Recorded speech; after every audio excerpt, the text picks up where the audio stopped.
Bonjour, je suis Béatrice Couéron, je suis professeure d'économie et responsable du programme de formation de Melchior. J'ai le plaisir d'ouvrir ce webinaire, Les académiques, avec Philippe Aghion, qui est un éminent économiste français, professeur au Collège de France. Grand merci, Philippe Aghion, d'être avec nous ce soir. Bonjour, bonsoir. Ce bel événement. Merci beaucoup. Bonsoir.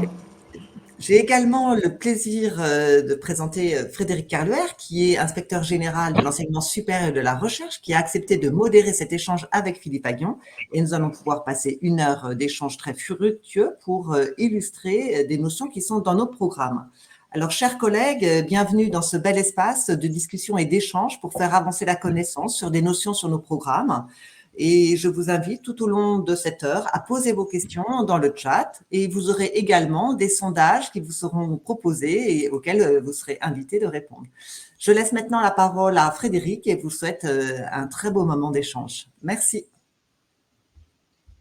Oui, bonjour à toutes et tous. Donc Frédéric Carluer, je suis ravi ici de présenter en quelques mots Philippe Aghion et de tout faire pour le modérer dans tous les sens du terme, vu la passion qu'il anime pour l'économie. Donc, comme vous le savez sans doute tous et toutes, il est professeur au Collège de France.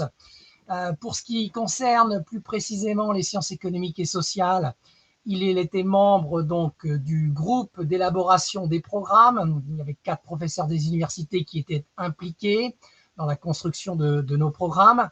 Pour ce qui est des publications scientifiques, il a pu réaliser près de 10 productions dans le Graal de l'économie, à savoir l'American Economic Review. Et de manière plus récente, j'ai eu l'occasion d'expertiser avec 2 autres collègues Paris School of Economics, l'école économique politique de Paris. Et clairement, dans la base de données qui prend pour référence l'ensemble des productions scientifiques, qui s'appelle RIPEC, Research Papers in Economics, vous pourrez vérifier que Philippe Aghion apparaît comme le 2e français, derrière Jean Tirole, et le 18e mondial. À titre d'exemple, quelqu'un comme Jean-Jacques Lafon, qui aurait mérité le prix Nobel, mais dont les travaux sont encore beaucoup surveillés, suivis, est 139e mondial, ou Thomas Piketty, 185e mondial. Alors, j'ai demandé à Philippe, en lien avec nos programmes, de développer 2 propos, donc en 2 parties différentes, qui vont nous prendre une vingtaine de minutes chacun, et je laisserai place à les questions que vous pourrez poser dans le chat. Une première sur la croissance et une deuxième donc sur le commerce international. Philippe, je vous laisse toute la place. Merci beaucoup Frédéric pour cette introduction. Donc voilà, alors je dois faire partage d'écran. Voilà, donc je partager une présentation PDF. Alors comment je fais? Là, coller un lien vidéo? Non. Déposer un fichier. Alors, document, Melchior, alors attendez. Une seconde.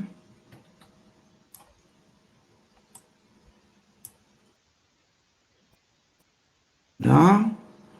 Est-ce que vous voyez est-ce que ça apparaît? Attendez, normalement le fichier devrait apparaître. Traitement en cours. Ouais, est-ce que vous arrivez à voir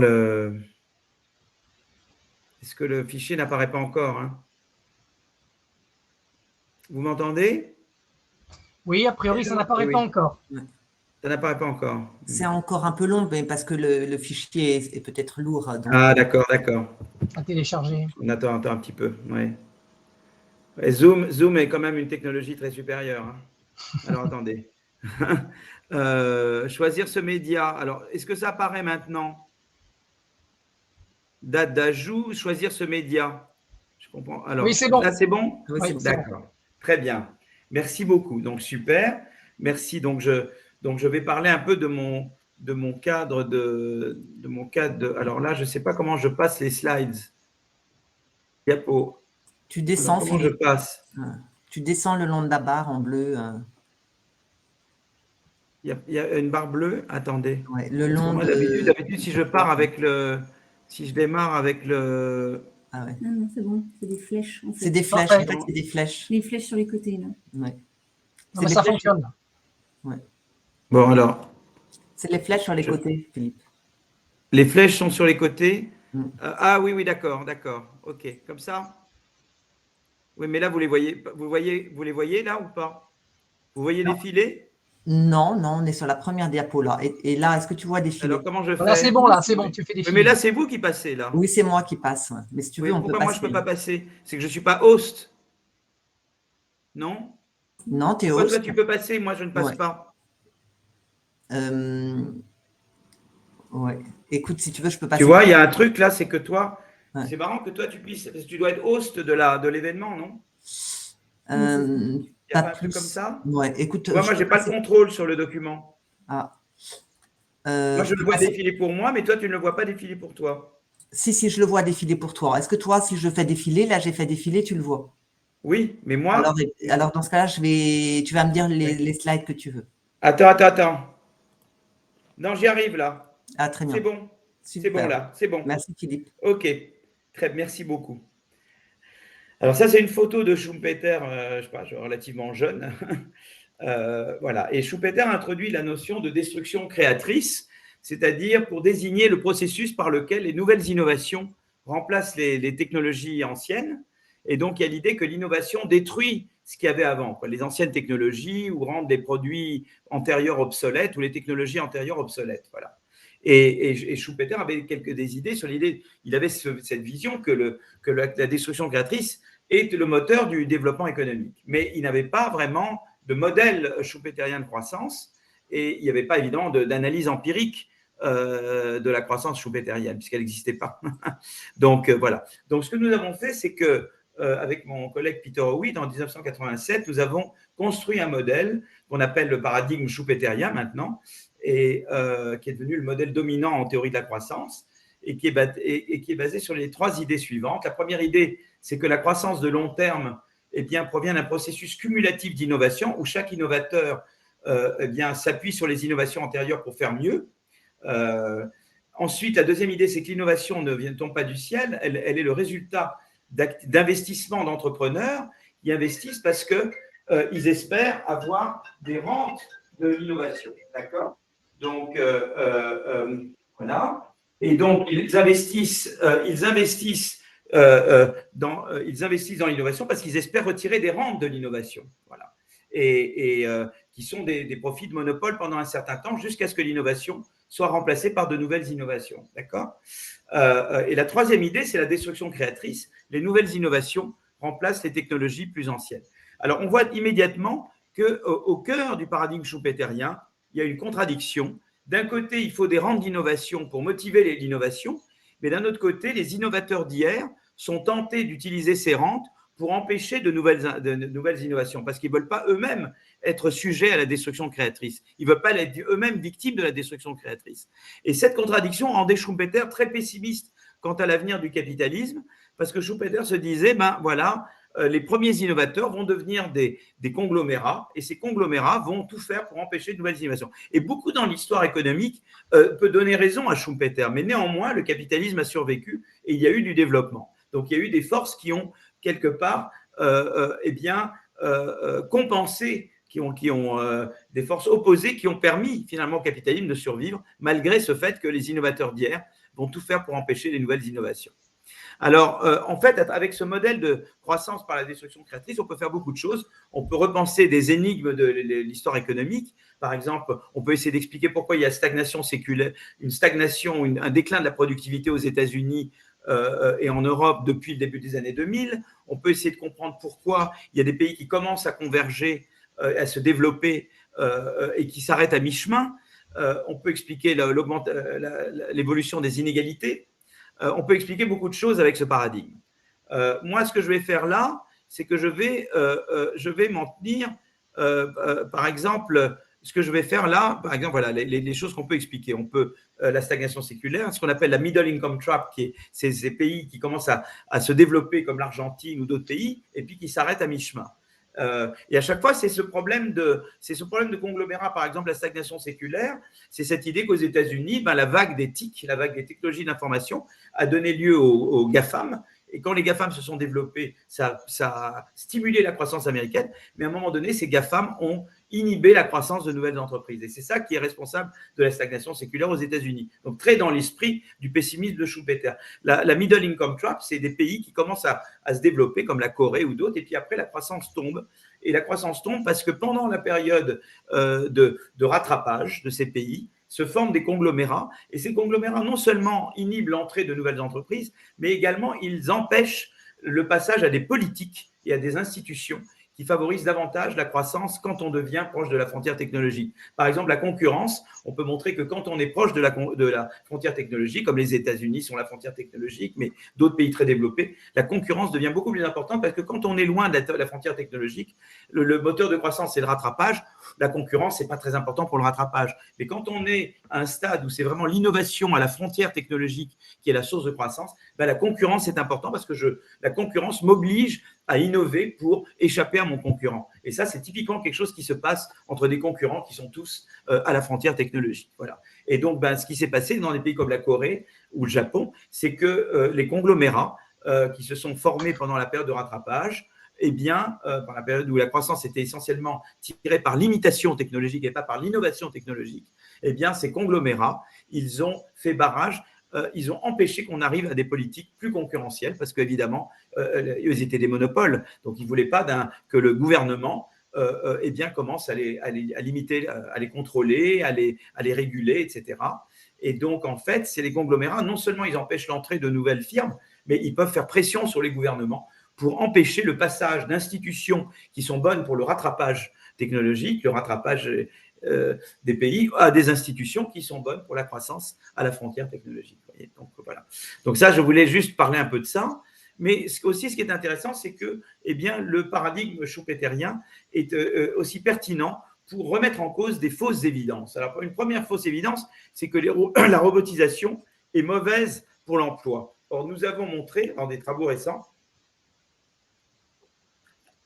qu'en fait, eh bien, ce qui se passe, c'est que la robotisation, l'automatisation stimule l'emploi. On voit ici une entreprise au temps zéro, eh bien, elle introduit de l'automatisation, elle automatise des tâches et on voit que l'emploi augmente. Alors pourquoi, vous me direz, mais c'est très paradoxal, puisque l'automatisation, c'est à la base le remplacement d'hommes par des machines. Mais ce qui se passe d'un autre côté, c'est que les entreprises qui ont automatisé, les entreprises françaises, elles sont devenues plus productives. Comme elles sont devenues plus productives, elles ont pu agrandir leur marché au niveau mondial. Donc, il y a eu beaucoup plus de demandes pour leurs produits et donc, elles ont employé beaucoup plus de monde. Et donc, cet effet de productivité l'a emporté sur l'effet de substitution du capital au travail. Voilà, donc c'est très intéressant. Donc, taxer les robots, ce n'est pas une bonne idée parce que si vous taxez les robots et vous taxez l'automatisation plus généralement, eh bien, vous pénalisez ces entreprises qui finalement ont été des gros créateurs d'emplois grâce au fait qu'elles sont devenues plus productives par l'automatisation. Voilà. Donc ça, c'est intéressant de voir ce genre de paradoxe. Une autre idée, je ne veux pas rentrer dans le détail, c'est que le commerce est une mauvaise chose et qu'il faut le protectionnisme. Alors là, il y a ce qu'on appelle, en fait, il y a un phénomène très intéressant, c'est qu'au niveau mondial, les inégalités ont décliné. Et elles ont décliné, c'est ce qu'on appelle la courbe de l'éléphant. Alors là, on regarde à différents niveaux de revenus des pays. Vous voyez, donc les pays tout à droite, c'est-à-dire qu'on fait partie des pays les plus riches, tout à gauche, c'est les pays les plus pauvres, et on regarde la croissance cumulée du revenu réel dans ces pays, hein, entre 88 et 2008, donc sur une période de 20 ans. Et on voit que les pays, surtout peut-être pas les pays les plus pauvres, mais quand même, tous ces pays-là ont connu des taux de croissance très élevés. Vous voyez, c'est ce qu'on appelle la courbe de l'éléphant. Donc, en fait, le fait que ces pays, ça inclut la Chine, l'Inde, etc. Et donc, en fait, on a vu que ces pays, dans la période 88-2008, eh bien, la croissance de leur revenu réel a été beaucoup plus importante que dans les pays plus développés. Et ça veut dire qu'en fait, ça, c'est à cause de la mondialisation. La mondialisation a permis à des pays comme la Chine, à l'Inde et d'autres d'accéder au marché mondial et donc de vendre au marché mondial et donc d'accroître leurs revenus et donc le niveau de vie de leurs habitants. Et donc, les inégalités globales ont baissé parce qu'il y a eu, grâce à la mondialisation, un rattrapage du revenu réel de la Chine, de l'Inde, des pays émergents par rapport au revenu réel des pays développés. Alors ça, c'est intéressant. Alors effectivement, donc ça, c'est la première chose intéressante. Ce qu'on peut voir également, c'est que, pareil, de la même manière, si on regarde la pauvreté, les taux de pauvreté, eh bien, la courbe en noir, c'est l'Asie, c'est l'Asie du Sud-Est et le Pacifique. Et vous voyez qu'il y a une chute de la pauvreté entre 1990 et 2010. La pauvreté chute, elle reste encore importante en Afrique, mais elle chute en Asie. Et ça, c'est à nouveau grâce à la globalisation, à la mondialisation, d'accord, des échanges. Alors évidemment, les échanges n'ont pas que du bon, elles ont du mauvais. C'est-à-dire que c'est vrai que d'un côté, ça a permis à des pays comme la Chine de rattraper les autres pays ou à l'Inde, ce qui a fait baisser les inégalités globales. Mais ça fait qu'à l'intérieur de nos pays à nous, de nos pays développés, le fait par exemple qu'il y ait des imports chinois, eh bien, ça a créé de l'inégalité. Pourquoi? Parce que les firmes productives, ce qui s'est passé, c'est que, il y a eu des effets négatifs du choc d'import. Le choc d'import, c'est l'entrée de la Chine dans l'OMC, dans l'Organisation mondiale du commerce. Eh bien, ce que ça fait, c'est que les ventes, l'emploi, l'innovation, eh bien, elle a augmenté dans les firmes qui étaient déjà très développées dans nos pays, mais ça a baissé dans les entreprises qui étaient moins productives dans nos pays. Vous voyez, donc ça a créé de l'inégalité. Je ne veux pas vous embêter avec des… Donc, c'est ça qui est intéressant, c'est que la mondialisation des échanges, globalement, a réduit les inégalités, mais à l'intérieur des pays développés, ça a pénalisé les travailleurs moins qualifiés, ça a pénalisé les zones où il y avait des entreprises moins productives, plus vieillottes. Donc, ça a créé de l'inégalité à l'intérieur des pays développés. Voilà. Mais au total, le commerce est une bonne chose. Pourquoi le commerce est une bonne chose? Le commerce est une bonne chose, d'abord, j'ai dit, parce qu'il réduit les inégalités globales. Mais ça a d'autres vertus. C'est que quand vous avez la mondialisation du commerce, quelqu'un qui innove, il a un marché beaucoup plus grand pour son innovation. Donc, il peut gagner beaucoup plus d'argent en innovant.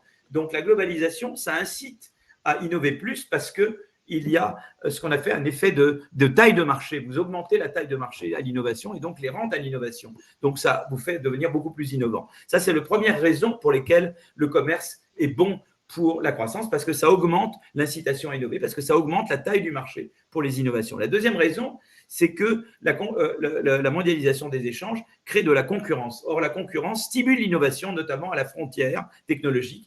Parce que quand on a la concurrence de la Chine, eh bien, ça nous force à innover plus pour battre la Chine, quelque part. Voyez, eux, ils ont du travail moins cher, mais nous, ça nous force à innover pour avoir une qualité meilleure. Voilà. Et donc, la concurrence est un facteur, est un stimulant d'innovation. La concurrence accrue le fait qu'il y ait l'entrée de la Chine, notamment dans l'Organisation mondiale du commerce, ça a augmenté la concurrence pour nos entreprises et ça les a forcés à innover pour échapper davantage à cette concurrence. Et la troisième raison, c'est que la mondialisation le commerce, eh bien, ça fait des flux de savoir, ça fait que les pays s'échangent beaucoup plus, les entreprises de différents pays s'échangent beaucoup plus, elles apprennent beaucoup plus les unes des autres, et donc il y a ce qu'on appelle des externalités technologiques beaucoup plus grandes, et ça, c'est également un facteur de croissance. Vous voyez, on a trois raisons pour lesquelles le commerce est bon pour la croissance. 1, c'est la taille de marché. 2, c'est la concurrence. 3, c'est les externalités technologiques. Et en plus, on sait que non seulement la mondialisation augmente la croissance, mais ça réduit les inégalités globales. Le problème, c'est que ça augmente les inégalités au sein des pays développés. Et là, la méthode, ce n'est pas de protectionnisme. Le protectionnisme n'est pas bon parce que si vous faites beaucoup de protectionnisme et vous augmentez énormément vos tarifs, les pays destinataires vont évidemment répliquer en vous fermant l'accès à leur marché. Et donc ça sera mauvais pour l'innovation. Et au bout du compte, comme on innovera moins, on sera moins compétitif.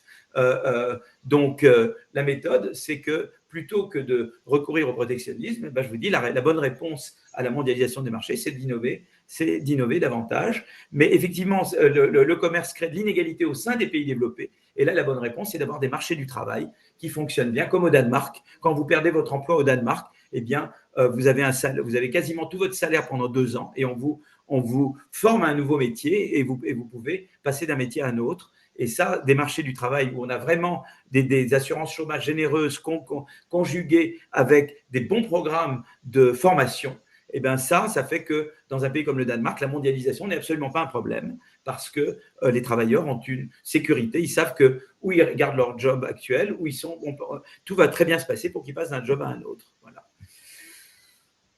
Donc c'est ça que je voulais dire. Je voulais parler de climat. Il y a cette idée que donc la deuxième idée que je voulais remettre en compte, c'est que le protectionnisme n'est pas la meilleure manière de répondre à la mondialisation. La meilleure manière, c'est l'innovation. D'accord ? Donc première idée, c'est que faire détaxer les robots pour protéger l'emploi, non, puisque l'automatisation crée de l'emploi. Deuxième idée, c'était que le protectionnisme est la meilleure réponse à la mondialisation des échanges, non. La meilleure réponse, c'est l'innovation.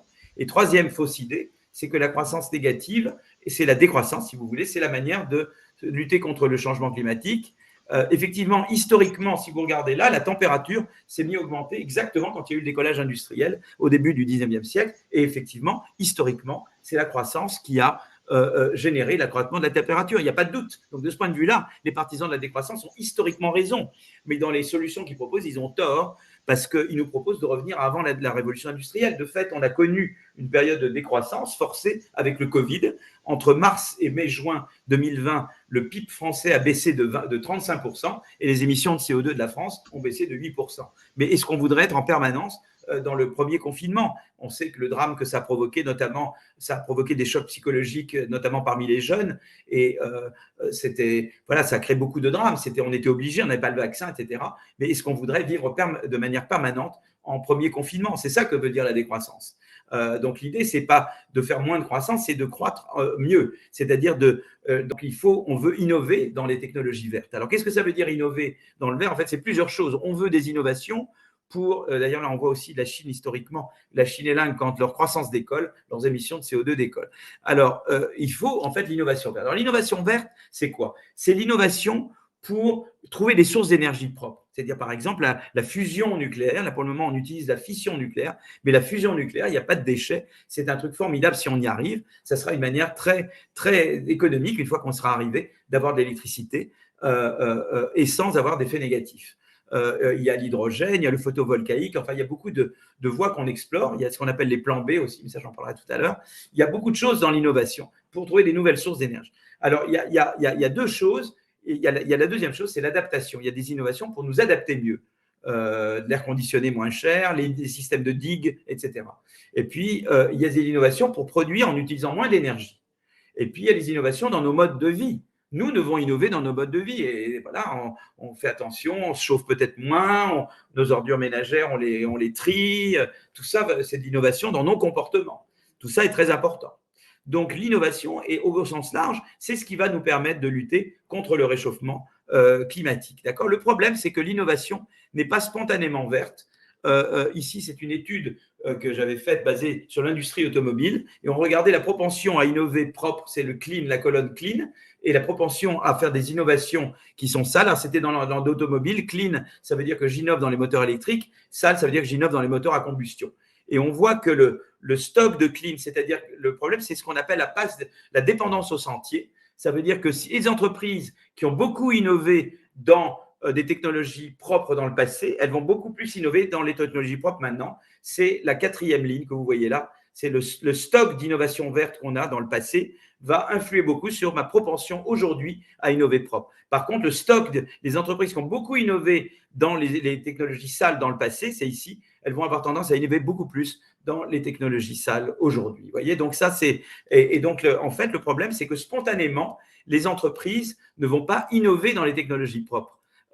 Donc, il faut l'État et la société civile pour rediriger le changement technologique des entreprises, des technologies sales vers les technologies propres. Alors, comment vous pouvez rediriger? Eh bien, un moyen, c'est la taxe carbone, parce qu'évidemment, si vous taxez le carbone, les émissions de carbone, évidemment, ça réduit la profitabilité pour les entreprises d'utiliser des inputs sales ou de produire sales. Voilà. Donc ça, c'est évidemment un instrument tout à fait important et le signal prix et le prix est toujours quelque chose d'important. Mais il y a d'autres instruments comme par exemple les subventions à l'innovation verte, ou ce que j'appelle la politique industrielle verte, les DARPA vertes. Ça, c'est très important. Donc ça, tout ça, c'est des instruments également importants que l'État peut mettre en œuvre, ou les États, ou les gouvernements, pour inciter les entreprises à innover davantage dans les technologies vertes. Mais il y a également le rôle des consommateurs. Voilà. Et le rôle des consommateurs, c'est que cette table, elle montre qu'en fait, les entreprises, elles innovent beaucoup plus dans les technologies vertes quand ils opèrent dans des pays où il y a ce qu'on appelle values, c'est-à-dire où les consommateurs, où les consommateurs ont besoin d'environnement, où il y a une demande d'environnement. Voilà. Comment dire, values, il valorise, voilà, où il valorise l'environnement. Donc, dans les environnements où les consommateurs valorisent l'environnement, eh bien, les entreprises ont tendance à beaucoup plus innover dans le vert, d'accord? D'autant plus quand il y a de la concurrence. Ça, c'est la troisième ligne, parce qu'évidemment, s'il y a de la concurrence, j'échappe à la concurrence en innovant vert. Si par exemple Frédéric et moi, Frédéric, il est vertueux, moi je ne le suis pas. S'il n'y a pas Frédéric dans le marché, même bon, il y a une demande pour du vert de la part des consommateurs, mais enfin, je n'ai pas une incitation énorme à innover vert, parce que je sais que de toute façon, les consommateurs n'ont pas le choix. Ils ne peuvent acheter que chez moi. Mais maintenant, arrive Frédéric, qui lui est vertueux, qui lui spontanément fait du vert, et bien même si moi je ne suis pas vertueux, je suis obligé de produire et d'innover vert, parce que sinon, ma clientèle va me quitter et aller chez Frédéric. C'est pour ça que la concurrence, en fait, accentue l'effet qu'a la demande des consommateurs pour l'environnement sur la direction de l'innovation des entreprises. Vous voyez, donc ça, c'est intéressant parce que c'est le rôle de la société civile. Donc, non seulement les États peuvent influer à travers la taxe carbone, politique industrielle verte, mais également la société civile en ayant une demande pour le vert, eh bien, c'est pour ça que c'est important d'informer les gens. Et puis la concurrence est aussi une chose d'important. Donc voilà, donc je voulais simplement parler de tout ça. Voilà, je ne veux peut-être pas rester que trop longtemps parce que j'avais 20 minutes. Ça, c'est le livre, mais en français, ça s'appelle Le pouvoir de la destruction créatrice. Et en français, il est chez Odile Jacob. Et là, c'est un livre plus récent qui vient de sortir, qui est un livre un mélange qu'on appelle, c'est des chercheurs, jeunes chercheurs, qui ont contribué à développer cette littérature basée sur le modèle Aghion-Howitt de Schumpeterien de croissance par la destruction créatrice. Voilà. Merci beaucoup. Alors, je vais reprendre quelques questions du chat, mais j'en aurais une à te poser donc d'entrée de jeu. Alors, contrairement à Schumpeter, comme tu l'as dit, toi qui étais lui pessimiste, toi tu es optimiste. Dans quelle mesure, lorsqu'on voit notre chapitre sur la croissance, où on parle donc d'une croissance qui se heurte à des limites écologiques, dans quelle mesure, à partir des exemples d'histoire économique que tu connais, que tu as pris, on peut dire que ces limites sont là aussi aujourd'hui, en termes de réchauffement climatique ou autre, aussi bien dépassables que par le passé, grâce à une innovation ciblée? C'est sûr que plus, par exemple, en termes de réchauffement climatique, plus on s'approche des zones dangereuses, parce qu'on a déjà des taux du CO2 accumulé et de la température qui a déjà beaucoup augmenté, plus on s'approche de la limite de certaines limites de température, plus évidemment il y a une urgence. Donc, là maintenant, les choses prennent un caractère d'urgence. Et moi, je crois aussi qu'il y a une longue linéarité dans les effets sur le climat. On voit que maintenant, au début, c'était on voyait un dérèglement climatique, mais on a l'impression qu'il y a une accélération dans le dérèglement climatique.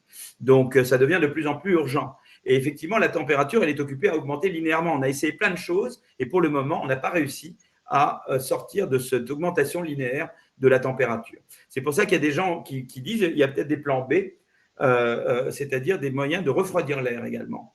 Donc, il y a des technologies comme ce qu'on appelle de géo-ingénierie pour faire, par exemple, où on injecte du soufre dans l'air. Comme vous savez que quand il y a des éruptions volcaniques, eh bien, l'air se refroidit parce que les particules de soufre, en fait, renvoient les rayons du soleil. Voilà. Alors, fond écran, quoi, quelque part. Alors, il y a différentes technologies qui sont en train d'être développées pour essayer de refroidir l'air.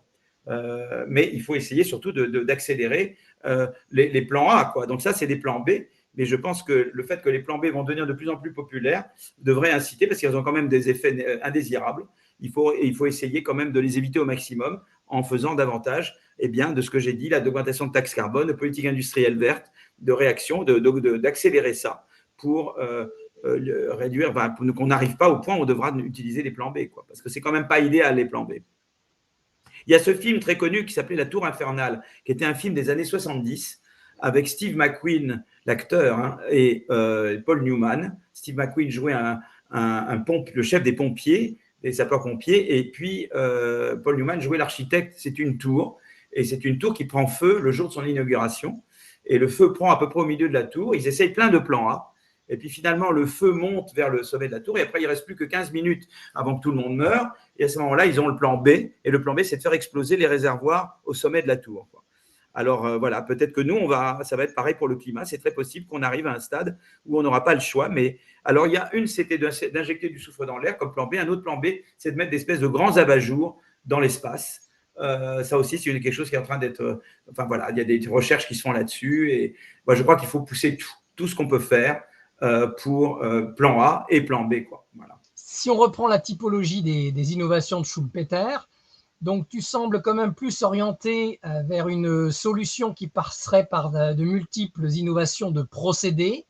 Est-ce que tu espères pouvoir les mixer avec des innovations de produits, voire, comme tu évoquais oui, il faut de tout, bien sûr. Des innovations en termes de nouvelles sources de matières premières énergétiques? Ah oui, il faut de tout. Je pense qu'il faut de tout. Il faut il faut des sources d'énergie propres. Il faut produire avec moins d'énergie. Il faut des produits plus propres également. Passer à, par exemple, dans la mode, les produits sont très… les tissus synthétiques, par exemple, c'est archi polluant, quoi. Donc, il faut passer à des tissus moins synthétiques, etc. Donc, partout, dans tous les secteurs. Et là, maintenant, ce qui est bien, c'est qu'on peut mesurer disons, le caractère pro-environnement ou anti-environnement des inputs et des outputs des différentes entreprises. Donc, on peut classer les entreprises et après, les consommateurs peuvent décider qu'ils veulent consommer moins des entreprises moins vertueuses. Donc, ça, c'est certainement une marge. Et puis, il y a la marge de l'adaptation. L'adaptation, c'est je m'adapte. Donc, les digues, l'air conditionné, c'est l'adaptation au réchauffement. Et puis, il y a les innovations dont je parlais d'amélioration de l'air, c'est-à-dire de refroidissement de l'air. Et je crois que tout va être utile. Tout va devoir être mobilisé.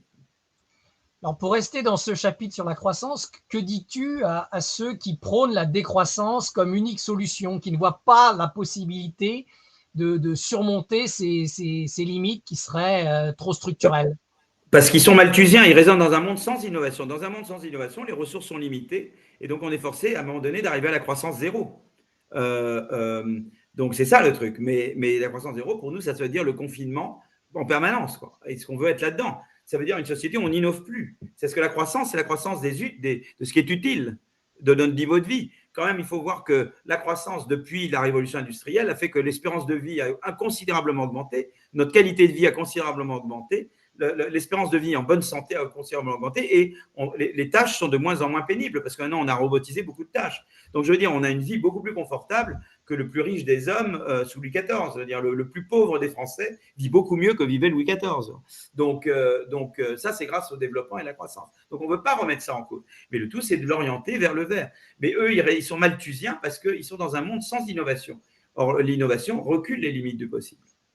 Et eux te répondront assez facilement que tant les producteurs que les consommateurs doivent changer et eux seraient vertueux en changeant de mode de production et même de mode de consommation. Alors moi, j'ai tout à fait d'accord là-dessus, c'est qu'il faut changer les modes de consommation. Par exemple, il faut, le chauffage. Moi, par exemple, je me chauffe plus autant qu'avant. Le plastique, on utilise beaucoup moins qu'avant. Les ordures ménagères, on essaie de les trier davantage qu'avant. Je crois que dans nos habitudes, il faut avoir un comportement plus vertueux que dans le passé. Il faut prendre en compte le réchauffement climatique dans nos comportements. Donc, je pense que là aussi, il faut innover. Donc, je ne suis pas du tout pour dire on s'en moque, on fait comme si de rien n'était, circuler, il n'y a rien à voir. Non, nos comportements aussi doivent changer. Alors, il y a un certain nombre de questions dans le chat sur les inégalités, en particulier l'enrichissement d'un certain nombre de pays industrialisés qui, aujourd'hui, se fracturent avec une frange de la population qui potentiellement est marginalisée. Voilà. Qu'est-ce que tu pourrais donner comme perspective, vision analytique de cette évolution des inégalités inter-pays et intra-pays, en particulier par ceux qui ont donc inter-pays, ce qui s'est passé, c'est que la mondialisation a quand même réduit énormément les inégalités globalement, puisque ça a permis à des pays émergents de s'enrichir très vite. Voilà. Donc ça, c'est ça qui a fait que l'inégalité globale a baissé. Mais effectivement, à l'intérieur des pays développés notamment, les inégalités ont augmenté, d'accord ? Et il y a eu les gagnants et les perdants de la mondialisation. Alors, ce qui se passe, c'est que les perdants, c'est souvent les gens moins éduqués et ils ont souffert quand il n'y avait pas des systèmes sociaux adéquats. Et c'est ça qui a donné lieu au populisme. Le Trumpisme aux États-Unis, le Brexit et M. Johnson en Angleterre, etc., c'était parce que dans ces pays-là, il n'y avait pas des systèmes sociaux qui protégeaient vraiment les gens les plus vulnérables. Donc, c'est pour ça que le modèle scandinave et notamment le modèle danois est quelque chose dans lequel je crois beaucoup, parce que dans un pays comme le Danemark, on sait que par exemple perdre son emploi n'a aucun impact négatif sur la santé, parce que vous avez des garanties de salaire, des garanties de formation, etc. Alors qu'aux États-Unis, la perte d'un emploi ou la peur de perdre l'emploi a un effet très négatif sur la santé et l'espérance de vie.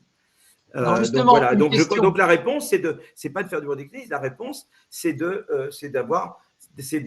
mettre en place des systèmes sociaux qui, avec une bonne flexi-sécurité, c'est un bon mélange à la fois dont les entreprises peuvent innover, embaucher, débaucher, mais en même temps, il y a un système qui fait que les travailleurs, quand ils perdent un emploi, ils ont des allocations chômage généreuses et ils sont pris en main pour qu'on les prépare à un nouvel emploi. Alors justement, une question sur le Danemark et sur son voisin allemand, ou pas loin. Est-ce que la flexi-sécurité danoise est toujours en cours? Ah oui, oui, absolument, elle marche très bien. Et donc pour l'Allemagne, Ça marche très bien, quoi. est-ce qu'il oui. n'y a pas un paradoxe à voir que l'Allemagne connaisse aujourd'hui des difficultés, en particulier dans sa situation économique, en lien avec, depuis 20 ans, une certaine réduction de sa protection sociale? Oui, mais c'est pas venu l'un n'est pas venu de l'autre. Le problème de l'Allemagne, c'est que maintenant, ils subissent de plein fouet le déclin de la Chine. Donc la Chine est occupée dans la middle income trap, en fait. Ce qui se passe en Chine, c'est qu'il y a des forces qui empêchent que la Chine devienne un pays complètement développé, quoi, qui ralentissent l'innovation en Chine. Donc la Chine est en train de tomber dans la trappe de revenus médians. Hein. Et comme l'Allemagne dépendait beaucoup de ses exportations en Chine, évidemment, ça touche beaucoup l'Allemagne. Et puis l'Allemagne a eu un autre choc, ça a été l'augmentation de le gaz. Évidemment, ils dépensaient beaucoup du gaz russe, et évidemment, ça a été un énorme choc pour l'Allemagne. Donc là, le fait que la croissance baisse en Allemagne, c'est pas parce qu'ils avaient fait des telles choses, c'est vraiment dû à ces deux chocs-là. Donc ils doivent maintenant s'adapter à ces chocs. Nous, on était plus protégés parce qu'on dépendait moins que l'Allemagne aux exportations. On était moins dépendants par rapport aux exportations en Chine. Et puis deux, on avait le nucléaire. On a fait le choix du nucléaire qui nous a extraordinairement protégés. Alors, contre les augmentations de gaz russe, ou contre ce qui s'est passé avec la guerre en Ukraine. Parce que nous, on était protégés grâce au nucléaire. Alors, pour le chapitre sur la croissance, je t'ai posé la question sur la décroissance tout à l'heure. Pour le chapitre sur le commerce international, que dis-tu à ceux qui parlent de démondialisation? Oui, effectivement, il y a un danger de démondialisation. Il y a ce qu'on appelle le decoupling, c'est-à-dire les États-Unis qui se séparent de la Chine trop. Et là, il faut faire attention. Je comprends qu'on puisse être vigilant à l'égard de la Chine, qui n'est pas. Voilà, parce qu'il y a des différends entre nous, évidemment. Mais je pense que la démondialisation est une mauvaise chose. Je pense que ce n'est pas une solution. La solution, c'est de mettre en place dans nos pays des systèmes comme au Danemark. Le Danemark n'a jamais eu un gros problème avec la mondialisation parce qu'il avait un système social tout à fait adapté. Et donc, il faut qu'on mette en place un système social semblable à celui que vous avez au Danemark, voilà, de flexi-sécurité, etc. Je pense que la démondialisation est une mauvaise chose parce que la démondialisation, ça va causer beaucoup de problèmes. Ça va d'abord, ça va faire que les inégalités globales vont augmenter, donc ça va inverser le mouvement dont je parlais tout à l'heure de réduction des inégalités globales grâce à la globalisation. Évidemment, quand vous déglobalisez, vous allez dans l'autre sens, ce qui n'est pas bon pour les inégalités globales, elles vont augmenter. Et puis deuxièmement, je pense que aussi, pour résoudre les problèmes de lutte contre le réchauffement climatique, il faut de l'interaction entre à la fois les problèmes de pandémie ou les problèmes climatiques. Eh bien, c'est important qu'il y ait coopération entre tous les pays, y compris la Chine. Donc, je pense que ce n'est pas une bonne chose de démondialiser. Voilà. Donc, je pense que c'est un… Mais ça ne veut pas dire que… Et je crois que nous, ce qui s'est passé, c'est qu'on a souffert avec le Covid. On s'est rendu compte qu'on était très dépendant d'imports venant de la Chine dans certains produits. Et je pense que la solution n'est pas de faire du protectionnisme, c'est plutôt de diversifier nos importations. Voilà. Je pense qu'il faut faire attention de ne pas dépendre entièrement d'un pays pour les imports de médicaments, de principes actifs, de respirateurs, etc. Il faut qu'on soit diversifié. Et puis l'autre chose, c'est d'innover. Donc nous, la réponse, c'est qu'on doit avoir aussi une politique industrielle. C'est vrai que la France s'est trop désindustrialisée par rapport aux États-Unis et à la Chine. Donc c'est bien d'inverser le mouvement. Il y a France 2030 maintenant, qui est une prise de conscience que la France est trop désindustrialisée, qu'il faut qu'on s'industrialise. Donc la réponse au fait qu'au Covid, on était trop dépendant sur certains produits, c'est de se réindustrialiser. Et l'autre, c'est de diversifier nos importations. Est-ce que tu veux présenter encore quelques slides ou je reprends une salle de questions? Non, tu reprends des questions.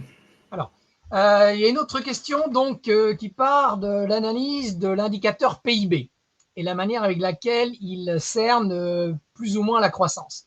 Oui. Dans quelle mesure penses-tu qu'il est encore adapté ou doit-il être complété d'une manière ou d'une autre en intégrant la notion de patrimoine naturel? Oh non, et le PIB n'est pas du tout une mesure exhaustive. Il faut des mesures d'environnement, c'est très important, de réchauffement climatique, d'émissions de CO2, etc. Et puis des mesures d'inégalité, je crois que c'est très important. Ça, c'était le rapport Stiglitz-Fitoussi, et qui mettait en évidence le fait qu'il faut prendre en compte plusieurs indicateurs de développement. Le PIB par tête n'est pas un si mauvais indicateur parce qu'il y a eu des études de Deaton et Kahneman qui montrent que dans les pays où le revenu par tête est plus élevé, ce qu'on appelle la life satisfaction est quand même plus élevé. On arrive à faire plus de choses, on peut s'offrir beaucoup plus quand le PIB est plus grand. D'ailleurs, on voit bien que ça nous permet de financer des systèmes sociaux généreux, l'assurance des médicaments. Mieux, si on n'avait pas d'argent, on ne pourrait rien financer du tout. Donc, l'argent ne fait pas le bonheur, mais il y contribue quand même. Hein. Donc, le PIB par tête, c'est quand même important. Mais il faut aussi être très vigilant sur les indicateurs qui sont les émissions de CO2 et les inégalités, évidemment. Notamment les taux de pauvreté. Moi, ce qui m'importe surtout, c'est la mobilité sociale. C'est-à-dire le fait qu'il n'y ait pas de trappe de pauvreté. Qu'il y ait des gens très riches, ça ne me gêne pas. Mais moi, ce qui me gêne, c'est qu'il y ait des gens très pauvres et qu'il y ait des gens qui soient dans des trappes de pauvreté. Et ça, c'est pas bon. C'est ni bon pour, disons, la cohésion sociale, ni bon pour la croissance. Alors, il y a une question ciblée qui nous renvoie à la décroissance de Nicolas Georgescu-Roegen. Dans quelle mesure tu peux rassurer avec ton optimisme né le fait que ces technologies vertes qui vont émerger et s'imposer ne seraient, elles, pas non plus trop gourmandes en ressources naturelles et en énergie? Ben, vous avez raison, c'est pour ça qu'il faut maintenant faire des progrès là-dessus aussi, quoi. C'est-à-dire qu'il faut qu'il y ait de l'innovation dans les technologies vertes, doivent elles-mêmes s'innover dans l'utilisation d'énergie qu'elles font elles-mêmes. Vous voyez, par exemple, même les voitures électriques ont des composants sales, ont des composants polluants. Donc, il faut qu'on produise des voitures électriques qui soient de moins en moins polluantes, même dans leurs composants. Et c'est pour ça qu'il faut de l'innovation partout. À quel horizon tu penses qu'il peut y avoir cette bascule environ entre les on ne peut pas prévoir avec l'innovation. Alors, on ne peut pas prévoir, malheureusement. Donc, c'est comme le sida, c'est-à-dire qu'il fallait mettre la gomme pour trouver les médicaments contre le sida. Et tout ce qu'on pouvait dire, c'est que si on met davantage de moyens dans la recherche contre le sida, on va plus facilement, plus rapidement trouver les remèdes contre le sida. C'est pareil là. Tu ne peux pas dire de manière déterministique, tiens là. Alors, par contre, ce qu'on peut faire, il y a des technologies vertes qui existent chez nous, il faut les diffuser dans les pays moins développés. Ça, on peut faire. Ça, par contre, on pourrait subventionner ça. Il pourrait y avoir des fonds souverains des pays riches qui financent le transfert de technologies vertes déjà existantes vers les pays moins riches. Ça, c'est des choses qui auraient déjà un effet immédiat. Mais pour le reste, on ne peut pas contrôler la vitesse à laquelle ça va. Et c'est pour ça qu'on peut arriver à une situation où les plans A n'ont pas été assez rapides et il faudra mettre en œuvre des plans B. Alors, il y a une autre question qui porte sur la pandémie, le Covid-19, et ce qu'elle a pu soulever comme questionnement quant à la croissance économique et à la mondialisation, les effets à nouveau positifs et négatifs. Le Covid. Oui. Le Covid a eu des effets très négatifs parce que le Covid, l'effet très négatif du Covid, c'est que ça a accéléré le détachement de la Chine. Ça a permis à Xi Jinping de vraiment mettre en place un système très dirigiste.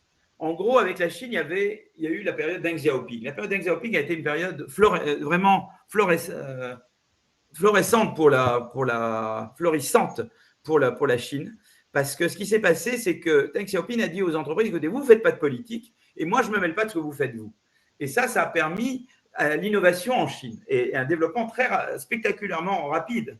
Et la Chine a été un moteur de la croissance mondiale. C'est évident, puisqu'on a vu avec l'Allemagne, le fait que la Chine se développe, ça permet à l'Allemagne d'exporter en Chine, donc ça fait de la croissance en Allemagne, ce qui est bon pour nous aussi. Enfin, il y avait des effets de ricochet énormes.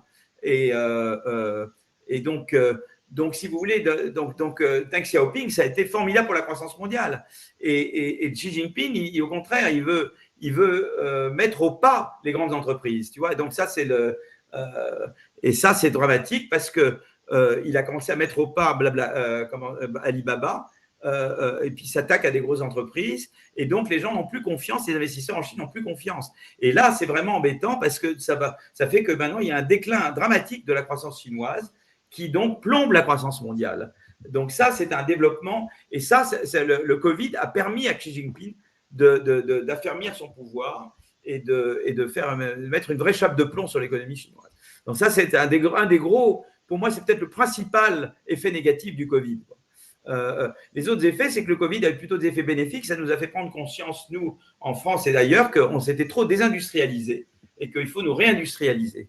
Ça, c'est plutôt un effet bénéfique. À part le nucléaire et l'aéronautique, la France, depuis les années 90, a perdu dans tous les domaines industriels. D'accord ? Et donc, c'est important que le Covid révèle à quel point on était dépendant pour des produits de base, comme les respirateurs, les principes actifs ou les masques. Et c'est important qu'on puisse se réindustrialiser. Voilà, donc ça, c'était plutôt l'effet bénéfique du Covid. Donc, il y a eu à la fois du plus et du moins. Et puis, l'effet bénéfique du Covid, ça a été aussi que la santé, il y a eu des progrès extraordinaires dans les vaccins. Ça a été formidable. Et on a compris qu'un système politique industrielle de type DARPA, qui était aux États-Unis pour les vaccins, c'est-à-dire où on a l'argent vient d'en haut, mais après, on met plein de laboratoires en concurrence pour produire des vaccins et remplir la mission de produire des vaccins très rapidement, eh bien, cette technologie DARPA marche très, très bien et qu'on pourrait l'utiliser ailleurs et pas que pour des vaccins, également pour des technologies vertes. Donc ça, c'était plutôt le bon côté du Covid, a été dans les pays développés, c'est-à-dire de nous faire nous réindustrialiser et de mieux nous réindustrialiser. Par contre, l'effet négatif, ça a été vraiment sur la Chine. Et donc, ricochet sur nous. Alors, j'annonce à tous qu'il y a un premier sondage qui est en ligne, donc si vous voulez y répondre, et puis évidemment, on demandera les lumières de Philippe à la fin. Mais je rebondis sur ce que tu disais à l'instant sur l'économie chinoise. Est-ce que tu restes optimiste sur cette économie alors que des nuages sombres s'accumulent, en particulier sur une bulle immobilière massive avec deux grands fleurons que sont Evergrande et Country Garden qui pourraient s'écrouler d'ici quelques mois? Oui, non, je suis pas du tout optimiste sur la Chine, non, pas du tout, parce qu'il y a ces nuages dont tu parles, mais il y a également le nuage Xi Jinping, c'est-à-dire que Xi Jinping, il a vraiment sapé la confiance des investisseurs chinois. Donc, alors peut-être que ce qui peut se passer, c'est que la récession chinoise oblige Xi Jinping à changer ou écarter Xi Jinping du pouvoir, ou en tout cas l'oblige à revenir à une politique plus dans l'esprit de Deng Xiaoping. C'est ça qu'il faut espérer, mais ça peut prendre des années. Donc, c'est pour ça que je ne suis pas très optimiste sur la Chine. Et est-ce que tu penses que la Chine, lorsqu'on voit leur production de voitures électriques et la possibilité qu'il y ait une taxe carbone aux frontières de l'Union européenne, oui, a pris le taureau par les cornes et peut-être un peu d'avance sur les pays occidentaux en la matière? Les panneaux solaires, ils sont très bons, les voitures électriques, ils s'y mettent, donc ça, c'est plutôt pas mal. Mais à nouveau, est-ce que ce qui se passe en ce moment ne va pas freiner le progrès technologique chinois, quoi? C'est ça un peu Et puis avant, ce qu'il y avait aussi, c'est qu'il y avait beaucoup plus de coopération scientifique entre Chinois et Américains notamment. Et les Américains sont devenus très méfiants et ils ont fait ce qu'on appelle la China Initiative, qui a limité les possibilités d'interaction entre chercheurs américains et chercheurs chinois.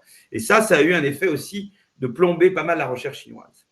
Donc ça, c'est pas très heureux comme évolution. Alors, il y a une autre question qui a le mérite d'être claire, c'est qui va financer ces innovations vertes qui vont représenter des montants colossaux? Je pense que là, je partage l'idée qui avait été développée par quelqu'un qui s'appelle Fergan Aizari, qui disait qu'il comparait la transition verte à la production des chemins de fer en France. Mais je trouve que c'est une bonne image, c'est-à-dire que au XIXe siècle, donc il y a le chemin de fer, il s'agissait de mailler la France de chemins de fer, d'accord, partout. Et donc l'État n'avait pas les moyens suffisants. Donc ce qu'on a fait, c'est que l'État a fait appel à des compagnies privées, notamment les frères Pereire, mais pas que. Et donc il y avait des contrats entre l'État et les compagnies privées. Et donc, ça a été de la banque de développement, c'est-à-dire, moi, l'État, je mets de l'argent, mais vous, les privés, vous venez et vous cofinancez avec moi. Et je pense que ça va être pareil pour la transition énergétique, mais à une échelle beaucoup plus grande. Je pense d'abord que les pays européens, l'Europe en tant que telle, doit faire un emprunt. Je sais que pendant le Covid, elle a pu emprunter 500 milliards. Je pense qu'il faut réemprunter 500 milliards. Et ça servirait de fonds. Ça est adossé aux revenus de la taxe carbone européenne, d'accord, aux revenus des ETS, des droits de pollution européens. Et à ce moment-là, ces 500 milliards, vous pouvez faire des investissements de 1500 milliards parce que vous faites de la banque de développement et vous faites venir du capital privé. Pour chaque euro que les États mettent, eh bien, le privé mette 2 euros. Et à ce moment-là, vous avez un effet de levier et vous pouvez alors avoir des sommes considérables que vous pouvez investir et à ce moment-là, vous faites de la vraie politique industrielle avec des DARPA vertes européennes. Et là, je pense que ça serait vraiment formidable. Donc, je vois vraiment comme ça un programme d'abord d'emprunt européen et puis l'emprunt européen qui ensuite fait de la banque de développement et de la DARPA. Voilà. Et donc là, je pense que là, on peut faire beaucoup de choses. Et donc, je ne crois pas notamment à l'ISF vert. Je ne pense pas que c'est parce que vous mettrez un ISF en France. L'ISF rapportait 5 milliards par an. Là, la transition énergétique, elle coûte 100 fois plus, quoi. Au moins 100 fois plus. Ok, il y a donc un internaute qui demande que tu rappelles le nom de l'auteur relatif donc au financement de l'économie verte. Fergan Aizari. Fergan, F-E-R-G-H-A-N-E. Enfin, il est auteur. Donc, c'était une remarque qu'il avait faite dans une émission de BFM TV. Je trouvais que c'était une très bonne remarque. Mais il n'y a pas j'ai pas vu de choses écrites sur le financement. Voilà. Il y a un rapport à écrire sur le financement de l'innovation verte. Mais je trouvais que c'est le parallèle qu'il faisait avec les chemins de fer. Et du coup, moi, ça m'a donné, l'idée, d'écrire sur le financement en disant faisons un emprunt européen et faisons de la banque de développement à partir de cet emprunt européen. Ça, cette idée-là est de moi. Enfin, en tout cas, c'est moi moi, je l'ai développée.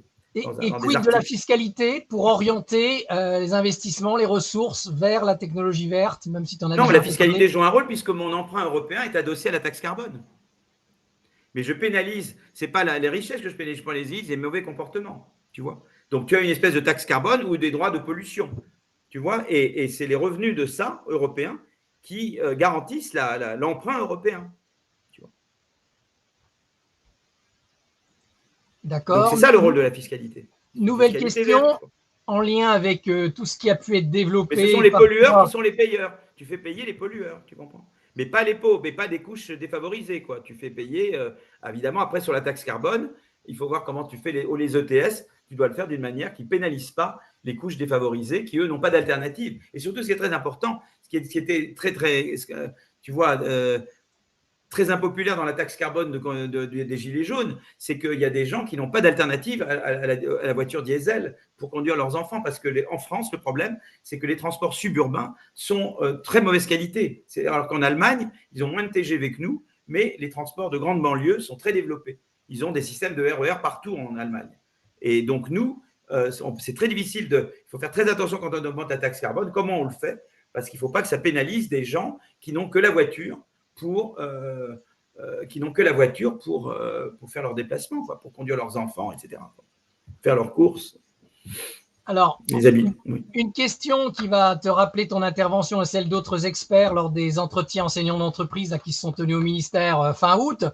La croissance chinoise n'est-elle pas menacée par le vieillissement de sa population? Donc, le rôle alors évidemment, oui, bien sûr, évidemment, le vieillissement est aussi un élément qui est mauvais pour la croissance. Le Japon le sait. En partie, la stagnation, le déclin de la croissance japonaise, en partie, est explicable par le vieillissement de la population japonaise. C'est pour ça qu'il faut avoir des politiques d'immigration intelligentes. Les Américains ont toujours réussi à contrecarrer ça en n'ayant jamais une politique d'immigration zéro. C'est pour ça que ceux qui en France prônent l'immigration zéro, c'est irresponsable parce qu'on veut faire venir des personnes compétentes. Alors nous, on a déjà beaucoup de monde. Nous, on n'a pas un vrai problème démographique, mais pour les pays qui en ont, l'immigration choisie, évidemment, est une source très, très d'endiguement du déclin de la population. Autre question, les innovations dans le monde du numérique. On va avoir ton avis. D'abord sur l'économie, après sur la pédagogie, on va dire même des enseignants. Donc, j'ai parlé tout à l'heure de l'automatisation. J'ai dit qu'en fait, il y avait une crainte que ça détruise des emplois, mais en fait, ça semble en créer. Et puis, ça a surtout un effet sur la croissance, puisque les robots, c'est des moteurs de recherche. Donc, c'est-à-dire qu'on améliore la technologie de production, non seulement des biens et services, mais la production des idées. Donc, ça, c'est un facteur de croissance extraordinaire. Donc c'est évident que… Mais il faut évidemment… Le problème, c'est que si on n'a pas des bonnes institutions de concurrence, ça peut donner lieu à l'émergence de gros conglomérats qui vont stopper la croissance, de la manière que la révolution d'éthique dont je parlais tout à l'heure, quand j'ai parlé de la stagnation séculaire. Donc, la croissance, si vous voulez, c'est le résultat de la conjugaison entre technologie et institution. La même technologie d'Internet ou de technologie d'information ou d'intelligence artificielle, elle peut donner le meilleur ou le pire. Elle voudra plus de croissance s'il y a de la concurrence avec. Elle vous donnera moins de croissance si les conglomérats peuvent se grossir sans limite et finalement inhiber l'entrée de nouvelles entreprises innovantes. Donc il faut, pour que ça marche bien, qu'il y ait de la concurrence. Et puis, il faut, pour que ça marche bien, qu'il y ait de l'éducation. C'est évident que c'est important qu'on sait que l'intelligence artificielle, ça dope surtout, c'est bon pour des gens qui ont de l'éducation. Donc, en même temps, encore faut-il qu'elle soit appliquée de cette façon-là. Donc, et des bonnes institutions sur le marché du travail. Donc, je crois que si on a de la bonne concurrence, un bon système éducatif et un bon système de flexi-sécurité, on a moins à craindre des nouvelles technologies. Mais si on n'a pas ces choses-là, alors ces technologies peuvent faire beaucoup de mal et créer beaucoup de malheur. Voilà. Donc ça, c'est un peu mon sentiment. Et donc, si on se focalise sur la pédagogie, les nouvelles technologies, oui, c'est une grande chance. Peuvent impacter ou non l'innovation pédagogique. Voilà, ça peut beaucoup aider. C'est un outil pédagogique, mais il ne faut pas que ça nous empêche. Il ne faut pas que ça arrive au fait que les gens ne lisent plus. Les jeunes qui sont tous branchés, qui sont rivés à leur portable, c'est pas ce qu'on veut. On veut des enfants qui continuent à lire. La lecture, c'est très important. Très important d'avoir une concentration parce que sinon, on regarde toutes les 3 secondes son portable. Ça, c'est pas bon du tout. Donc, il faut que des enfants qui lisent et qui se concentrent longtemps sur une lecture, ça, c'est important. Il faut que la dictée, ça continue, que la rédaction, ça continue. Voilà. Et ces choses-là ont tendance à se perdre avec les téléphones portables, etc. Et il faut revenir à ça. Donc, c'est pour ça que c'est très important d'une école où on met son portable de côté. On peut des fois utiliser le numérique pour certains exercices, mais dans le reste, il faut vraiment apprendre à lire, apprendre à écrire correctement, apprendre à compter, etc. Et pas penser qu'on peut se dispenser de ça parce qu'on a un téléphone portable dans la main.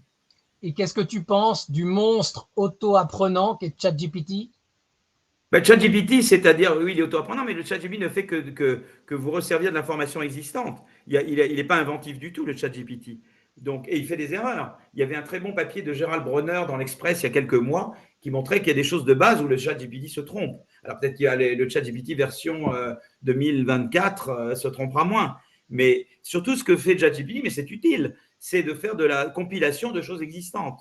Mais ChatGPT, ça peut aider, c'est un moteur de recherche, donc ça vous fait gagner beaucoup de temps. Vous cherchez quelque chose, vous trouvez beaucoup plus vite. Mais ça ne va pas, ce n'est pas eux qui vont trouver les nouvelles technologies. Vous voyez ce que je veux dire? Donc, c'est de la recombination, c'est de la compilation. C'est un très bon compilateur, le ChatGPT. Mais ce n'est pas un inventeur. Voilà. Il n'y a que l'intelligence humaine qui peut inventer. Mais elle peut inventer en se faisant aider de l'intelligence artificielle, tu vois, qui nous fait gagner beaucoup de temps. Mais l'esprit humain est absolument indispensable pour l'invention. Même si il invente plus efficacement, peut-être, avec certaines technologies d'intelligence artificielle. Alors, une dernière question, peut-être, avant que tu répondes à celle du sondage. Est-ce que tu ne penses pas que, justement, ce qui peut être dangereux dans le numérique et les innovations qui vont avec, c'est que contrairement à ce qui se faisait dans le passé, elles détruisent aujourd'hui des emplois qualifiés et non pas seulement des emplois non qualifiés. Absolument. Maintenant, le problème, c'est que ça détruit effectivement des emplois qualifiés. Donc, il faut… voilà, c'est pour ça qu'il faut, je crois, des choses qui permettent aux gens qualifiés d'abord, il faut voir comment on peut inciter les entreprises à utiliser le numérique de façon à maintenir les emplois qualifiés, donc faire donner des incitations au maintien des emplois qualifiés plutôt qu'à la destruction des emplois qualifiés.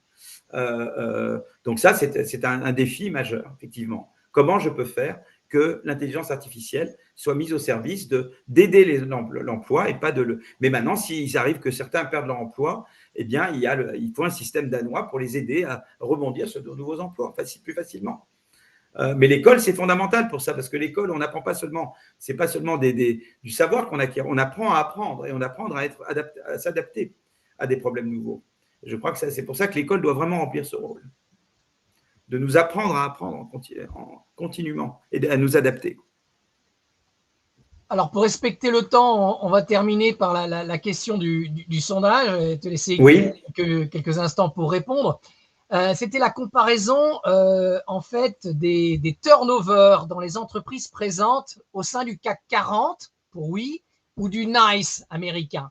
Est-ce qu'il y a eu plus de turnover sur longue période, sur les 5 dernières années, au sein beaucoup plus du aux CAC États-Unis 40 qu'en France. ou au sein du NICE? Beaucoup plus aux États-Unis, je pense. À moins que je me trompe, mais moi, mon guess, hein, c'est de dire qu'il y a eu plus de turnover aux États-Unis. Alors, très largement, mais est-ce que tu peux donner des éléments d'explication que tu pouvais évoquer par rapport à Oui, la absolument, américaine parce en qu'aux particulier? États-Unis, je vais vous dire pourquoi, parce qu'aux États-Unis, les nouvelles idées qui sont bonnes, on trouve facilement des moyens de se développer. Donc, les nouveaux bons peuvent se développer beaucoup mieux. Donc, ils éliminent les existants un peu moins bons. Comme en France, les nouveaux bons ont beaucoup plus de mal à se financer et à grandir, ils n'arrivent pas vraiment à évincer les anciens moins bons. Et c'est pour ça qu'il y a moins de turnover en France. Une des raisons pour lesquelles il y a moins de turnover en France, c'est qu'il y a le système financier, l'écosystème d'innovation aide beaucoup moins les nouveaux. Et donc ça, c'est une des raisons. D'autres, ça peut être des réglementations sur le marché du travail, ou ça peut être des réglementations fiscales, qui font qu'en tout cas, c'est des entreprises. Il y a beaucoup de startups en France, mais elles croissent beaucoup moins qu'aux États-Unis. Tandis qu'en France, quelqu'un qui est très bon, il peut croître très vite. Et comme il peut croître très vite, il peut plus facilement remplacer quelqu'un qui est moins bon ou quelqu'un qui était là avant. Et chez nous, comme quelqu'un qui est très bon a des grands problèmes de croissance, eh bien, ça permet à des gens qui étaient là avant de rester beaucoup plus longtemps. Et le meilleur exemple, c'est sans doute les GAFAM, qui pour la Voilà. quasi-totalité d'entre eux n'existaient pas il y a 50 ans. Voilà, absolument. Et est-ce que c'est lié au fait que les États-Unis, mieux que la France et plus généralement l'Europe, arrivent plus facilement à être créateurs et à inventer les… Oui, parce qu'ils poussent beaucoup. Ils ont un écosystème d'innovation qui est bien meilleur que nous. Ils ont d'abord une recherche fondamentale beaucoup plus développée que la nôtre, beaucoup mieux financée que la nôtre. On a des très bons chercheurs en France, mais ils sont pauvres et ils n'ont pas de bon financement. Aux États-Unis, ils ont beaucoup plus de financement. Ensuite, on a le système de capital risque, venture capital, qui permet de passer du stade de la recherche au stade de l'entreprise qui démarre et qui met en application la recherche. Donc ça, c'est très. Ils ont le système de ce qu'on appelle les investisseurs institutionnels, les fonds de pension, les fonds mutuels qui financent l'innovation dans les grandes entreprises. Et puis ils ont les DARPA, dont j'ai parlé tout à l'heure, les Defense Advanced Research Project Agency, qui sont cette manière moderne de faire de la politique industrielle, de l'innovation. C'est-à-dire que dans les domaines de la défense et de l'espace, ou le domaine de la santé, ou dans le domaine de l'énergie, eh bien, ils ont ces politiques industrielles très très fortes qui aussi stimulent beaucoup l'innovation. Donc, ils ont un écosystème d'innovation au total très supérieur au nôtre. Philippe, je vais redonner la main à Béatrice en te remerciant d'avoir pris toutes ces questions, d'y avoir répondu à bâton rompu comme d'habitude. Merci Frédéric, merci bien. Merci beaucoup Philippe Aghion de nous avoir emmenés à la frontière de la connaissance. C'était un événement passionnant, un échange très nourri. Vous pouvez le retrouver grâce au replay qui va être mis à votre disposition, ainsi que les slides qui vous ont été présentés. Merci aussi Frédéric pour cette belle modération. Il y a plein de questions, c'est très riche. On sent que Philippe Aghion inspire les participants, professeurs, étudiants. Grand merci pour ce beau moment et je vous donne rendez-vous pour la suite des webinaires de Melchior. Nous allons vivre une année très riche parce que effectivement la connaissance est quelque chose que nous partageons ensemble. Merci beaucoup. Merci. Au revoir. Au revoir. Au revoir. Et belle soirée à toutes et tous. Grand merci. Merci Frédéric. Merci Béatrice. Merci. Merci. Au revoir. Au revoir. Au revoir.